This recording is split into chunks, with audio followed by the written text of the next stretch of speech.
Hello and welcome home to Grace Avenue United Methodist Church. We're so glad that you joined us today for Sounds of the Season, a time in which we explore and cherish the beautiful music and stories of the Advent and Christmas season. My name is Billy Echols-Richter, and I have the joy of being one of the pastors here at the church.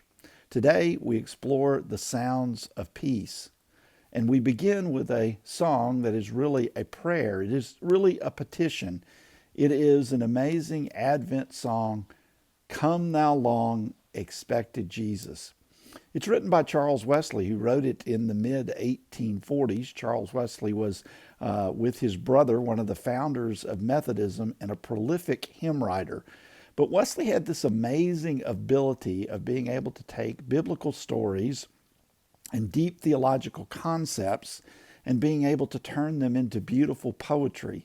And that's exactly what he does in this hymn, Come Thou Long Expected Jesus. Four times in these two short verses that he wrote for this hymn, he talks about born. And of course, we think about Christ being born. We think about the event of Jesus' birth. But Wesley goes on to bring this concept in a beautiful way to talk about the freedom that Christ brings. Come thou long expected Jesus, born to set thy people free. And then in the second verse, born thy people to deliver, born a child and yet a king, born to reign in us forever, now thy gracious kingdom bring. What a beautiful idea, that this idea of Christ being born is not simply an event from the past, but that Jesus must be born in our lives and hearts again this season. Come, thou long expected Jesus.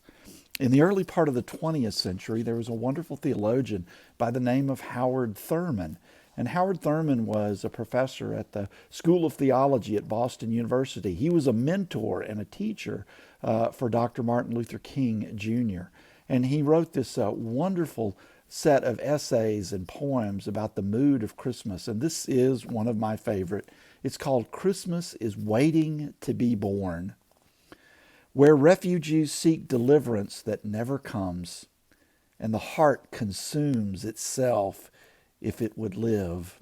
Where little children age before their time, and life wears down the edges of the mind, where the old man sits with mind grown cold, while bones and sinew, blood and cell go slowly down to death, where fear companions each day's life, where perfect love seems so long delayed, Christmas is waiting to be born in you, in me, and in every one of us.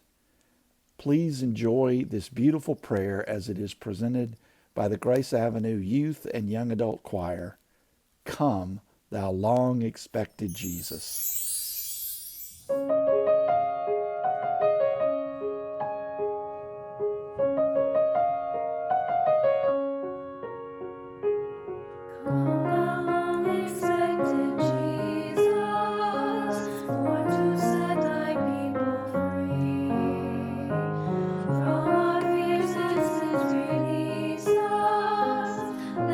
Find our rest in thee. It is our strength and consolation.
It's wonderful to hear the reunion youth choir singing, to know that there are students that are joining together from Boston to Oklahoma to Frisco, and their voices continue to lift up in song.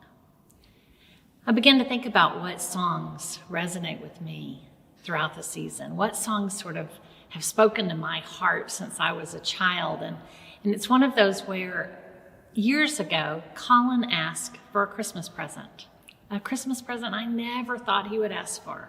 It was a record player. I think he was a senior in high school that year. I never thought we would be buying a record player, and yet there we were looking for that. And we had what we referred to as the retro Christmas. And it caused me to then go back and look for old albums that I had, old vinyls, as they're called now, that I had in my possession. And I found the songs, the carols of Christmas from my childhood. Songs that had spoken to me for so many years. I don't know if any of you have these albums, but these were the ones from when I was growing up. Columbia Records worked with Goodyear to put these out every year. And so these were the songs that my parents had that we played. My dad even made a tape of them one year for me and my sister so that we could take them to college with us. These old albums, the songs that spoke to my heart, that filled my soul every Christmas and filled my home every year. But there was one album that wasn't quite as popular, but it's Harry Belafonte. And there are songs on this that my mother loved, and I grew to love as well. One of those songs that he sang was I Heard the Bells on Christmas Day.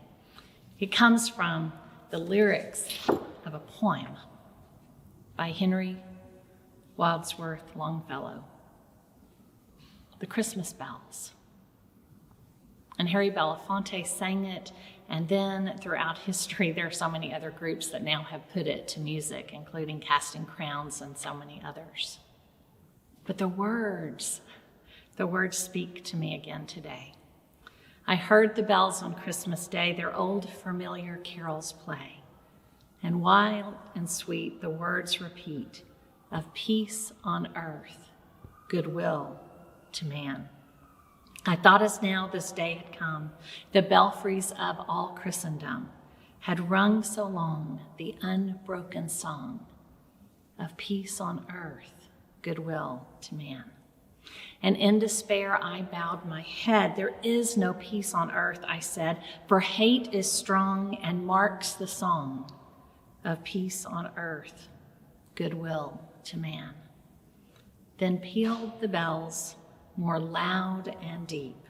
God is not dead, nor doth he sleep. The wrong shall fail, the right prevail, with peace on earth, goodwill to man. Today, as we hear the song of the bells, may we be reminded that God is not dead, nor doth he sleep, but rather, as you hear the bells play, may you feel a sense of peace and assurance that God's light is breaking through the darkness once again, that God's joy is shining bright, and that we are the people who continue to allow the good news and peace for all to be real this day. May you continue to cherish the songs of your childhood, the songs of Christmas, and carry them in your heart. Let us hear the bells.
Well, that was beautiful. On Sunday, we had the opportunity last week to gather together and we lit our Advent wreaths together. And this week we lit the candle of peace. One of the things that a lot of people shared that brought them peace was being out in nature. And that is actually my wife and I's favorite thing to do as well. One of our favorite ways to start our day, which we don't get to do often because our kids wake up early, is to go outside and drink our coffee out here in our backyard. And we watch the sunrise. And we just enjoy being out in nature and one another's company. It brings us peace. And I've been thinking a lot about peace. Where do you find peace? How do you cultivate peace in your life? And what is peace really? And I was reminded of a story this week that I want to share with you. There was a king who had this competition to see who could paint the most accurate representation of peace. And so artists from all over his kingdom began to try to paint what they thought peace looked like. And there were many submissions, but two really caught the king's eye. They were his two finalists. The first was this beautiful picture of pristine mountains above a lake, and it was a mirrored lake, and you could just see the peace in it. It was beautiful. The second was a picture of rugged peaks and a stormy sky with lightning in it, and there was a waterfall that was a rushing waterfall, and it didn't look very peaceful at all until the king looked just a little bit closer. And he noticed that behind the waterfall was a bush, and that a mother bird had built her nest inside of the bush, and she was sitting on the nest in what looked like perfect peace. And so which do you think won the competition? Well, the second one. Because the king said in the midst of life, in the turbulent times, there's always going to be trouble and hardship and strife. But we have to find peace within ourselves. And at Christmas time, we were reminded that Jesus is the Prince of Peace, and that our job is to invite him into our lives so that we can find peace even in the midst of our strife and our hardships and our challenges. And I don't think there's any better representation of peace than when you see a mother looking at her child. And our next song comes from Wendy Childs, our very own director of modern worship, who wrote this original song. I hope you enjoy. Well, hi there. What's up, Grace Avenue? My name is Wendy Child. I'm the director of modern worship here, and I haven't seen you in 2 months. I have been on maternity leave. Our sweet little girl, Charlie, is just the best. She's starting to smile, which melts me into a puddle on the floor. She's just the coolest. Not a lot of sleeping going on in our house, so that's been fun. But we're finding our way, and we just love her so much. So I've got 1 more month of maternity leave, so I'll see you all in January, and I'm super excited to be back.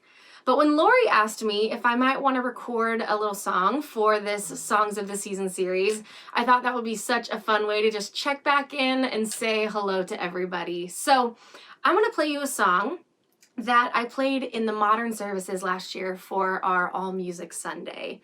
This is a song that I wrote when we were living in Nashville. It's called If You Need Me on Christmas.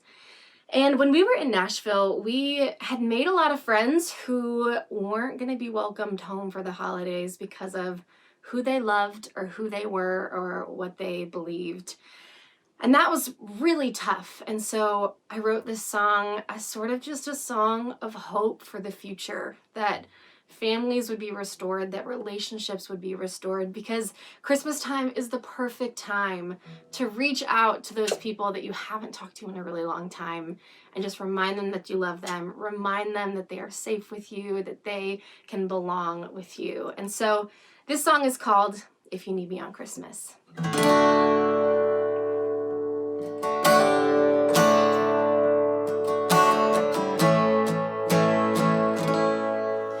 If you need me on Christmas Day, I'll pack up my bag and find you in the snow or rain. If you call me, I'll run to you, just like Mother Mary speaking words of truth.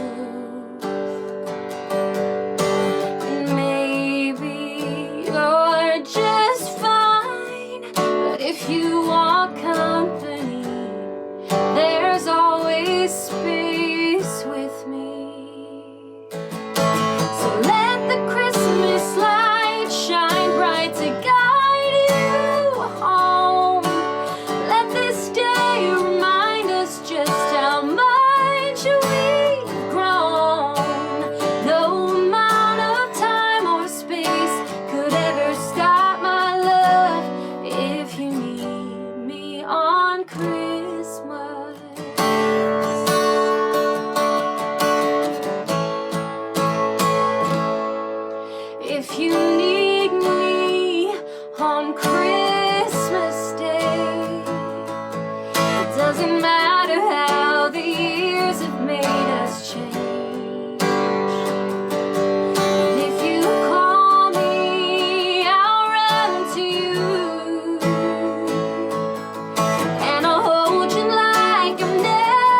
love if you need me on Christmas.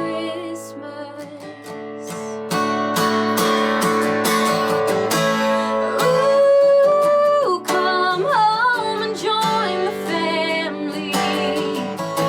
Ooh, you're not as far as you think. Ooh, you're always first on my list if you need me on Christmas.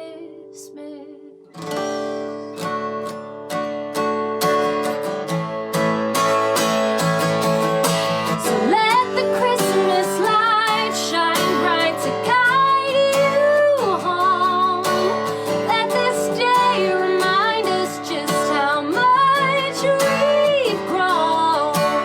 No amount of time or space could ever stop my love if you need me on Christmas. On Christmas, if you need me on Christmas.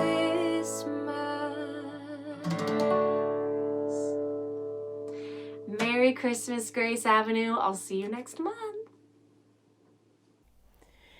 It's been great to drive around town and around neighborhoods and see Christmas decorations up, lights gleaming and shining that bring such a sense of peace and a little bit of normalcy.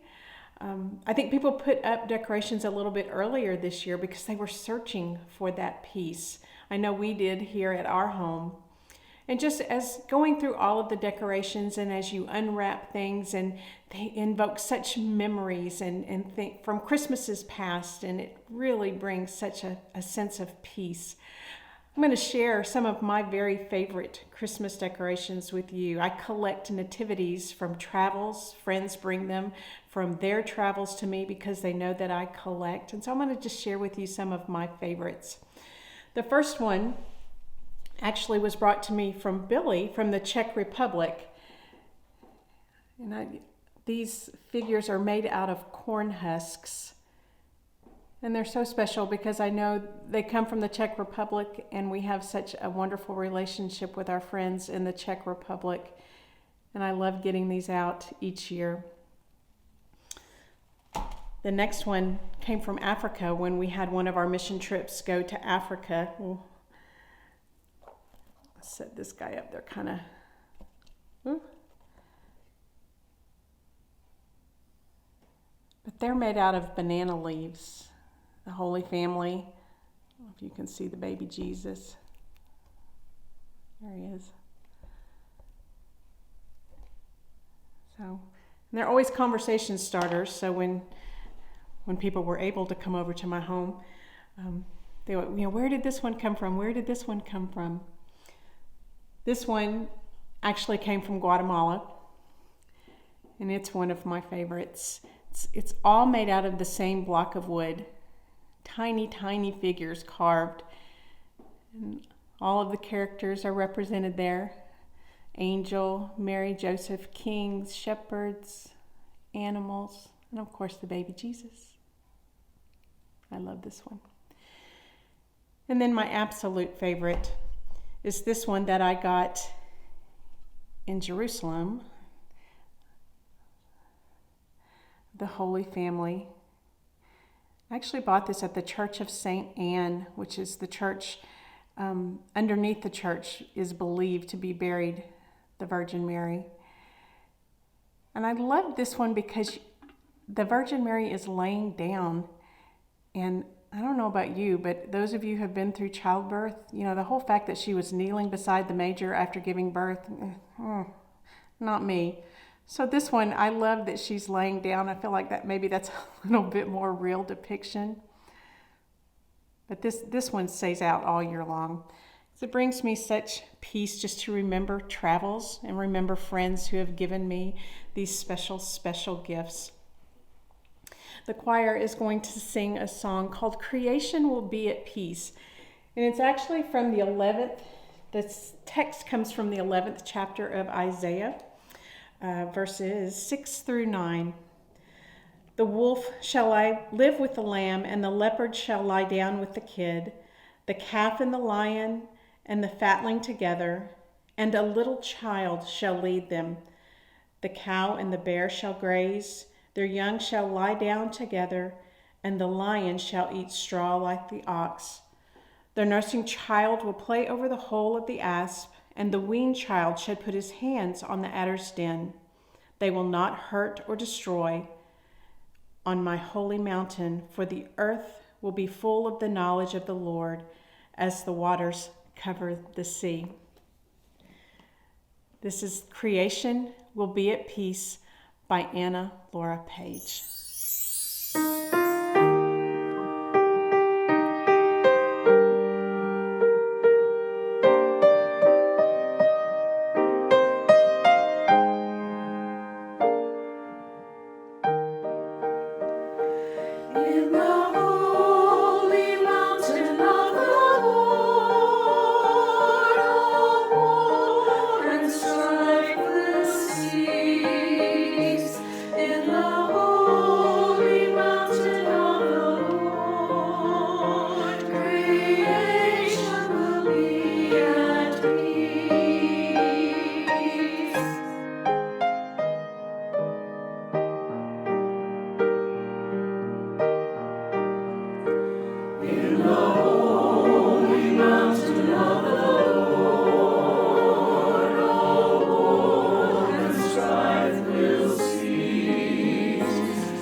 Creation will be at peace. How desperately we long for that. And how much goodness we find in the Christmas message, where we are reminded that Jesus is born as the Prince of Peace, and the angel's announcement in the fields out to the shepherds of peace on earth and goodwill to all. But right now we seem to be so dug in our lives and in our world, in our values and in our beliefs and in the way in which we treat one another. We're literally in the trenches. One of the stories that I am inspired by most is a story that happened during World War I in the year 1914 on the Western Front in Western Europe. The battle was raging on, and there were German troops in their trenches, and there were British troops in their trenches, and they were dug in along these trenches during the cold winter months. And as it came closer to the time of Christmas, the two sides were dug in and firing volleys at one another. And then on Christmas Eve, the different sides could hear each other beginning to celebrate Christmas with Christmas carols and other songs. And then an amazing thing happened. It is said that some of the German troops climbed out of the trench and in a very risky moment started to walk out into what was known as no man's land. And there the British soldiers saw them coming and thought for a moment it was a trick. But then they realized that they weren't carrying any weapons. And so the British soldiers also laid down their weapons and climbed out of their trenches. And there on Christmas Eve, the opposing sides shook hands and embraced and traded small Christmas gifts with one another. The truce lasted throughout Christmas Eve and then even into Christmas Day, where they played football, where they played soccer together, and where they continued to share stories about their families and their hopes and the dreams of their lives. What an amazing idea that peace comes when we get out of our trenches, when we get out of the places where we are so dug in. And the reality of Christmas is that is exactly what the birth of Christ brings. It brings an invitation for us to come out of the places where we are dug in and to meet one another on the grounds of peace. You know, this week we were reminded of a horrible tragedy that occurred 40 years ago when the famous singer and songwriter of the Beatles, John Lennon, was murdered in the streets of New York in a very violent and terrible way. But we remember how strongly John Lennon worked for peace in the world. In fact, just a few weeks before his death, John Lennon said some very important words. He said, "Peace is not something you wish for. It is something you make. It is something you do. It is something of who you are. And peace is something that you give away." What would it mean for us today to come out of our trenches and to give away the peace of Christ, which comes to us as a gift during this Advent and Christmas season? Thank you so much for being with us. We look forward to seeing you again next week for Sounds of the Season.